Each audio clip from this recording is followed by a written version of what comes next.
Hi everyone. Today I have with me Iyra Maharaj, and Iyra is my PhD student. And earlier this month, we were absolutely delighted when the results of her master's was published. And as you can see, it deals with Endothiodon, which is a dicynodont from South Africa. But before we go any further, Iyra, can you please tell everyone what is a dicynodont? Okay, thanks, Anusia. So sure, a dicynodont is a mammal-like reptile. So we actually call them non-mammalian synapsids, and they belong to a group called animodonts. And the animodonts were herbivores, and they were different from the other mammal-like reptiles because of their skull morphology and their dentition. So most dicynodonts, as you can see, have the presence of tusks. So, and this is used to aid their herbivory. And the specimen that I'm looking at, or the species that I'm looking at, is Endothiodon bathystoma. This is kind of a medium to large-sized dicynodont, and it's found in southern Africa, in South America, and known in India as well. Okay. Yeah, and it's a really special dicynodont because most dicynodonts have tusks, but this one actually has teeth arranged in replacement waves. What do you mean by in replacement waves? So basically, there are multiple rows of teeth, and so not just like a normal dentition that we think about in. Exactly, yeah, yeah, and this is going to aid it in eating plant matter. So very specialized diet as well, possibly. Yes. So tell us about the work that you've done. So this specimen described in this paper is really special because if you look at the top picture, the only other postcrania material that's kind of described or reconstructed is by Broom in 1905.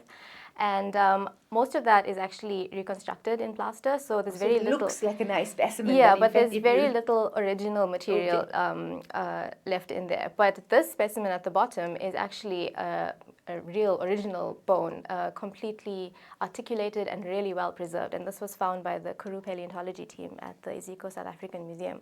How big is this? It looks stunning. So it's approximately 1.5 meters as a straight length. And yeah, it's really well preserved from, its skull is really complete and almost all its postcranial elements are That's wonderful. preserved. And in this paper you describe its anatomy. Yes, entirely. So you want to highlight some of that anatomy for us? Yeah, so sure. So as I said, the skull is definitely the most complete, and we found that by comparing it with all other South African skulls.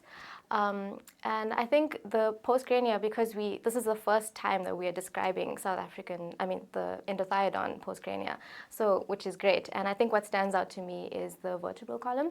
It's really well preserved and articulated, and there's a clear difference between the anatomy of the cervical, the dorsal, and the sacral vertebrae.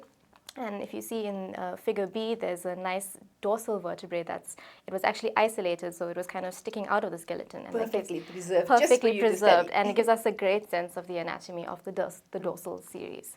Wonderful. Yeah. And the skull, how does it compare with the other specimens? You said you compared it with others, but is it the largest or the smallest, or where does it fit in terms of body size? So it's actually the second largest in the South African collections that we looked at. Yeah. Wonderful. So it is the most complete, but it's not the largest individual. I guess that doesn't matter because now we have such a wonderful understanding of what this animal looked like, not just from its skull, but also from its postcrania. Exactly, yeah. So now, what's the next steps? Okay, so as a part of my PhD now, I've got three things in mind. So firstly, because we have the full complement of postcranial elements, we want to try and reconstruct its posture and its locomotion. And then we also want to resolve some of the taxonomical issues that are currently existing in this genus Endothiodon. We want to determine, how many species there are. Are there 3 species that are only valid right now? And then thirdly, we want to look at the dentition. We have several jaw fragments from South Africa that are broken and fragmented, so we're going to be able to do some histology on them and look at the actual microstructure of the teeth. Wow, that sounds really, really wonderful. So I guess it's a question of just watch the space because there's a lot more going to come out in the next 2 years or so. Definitely. Wonderful. Thank you. Great. All the best with this, and Thank you. we look forward to chatting with you again. Thank you.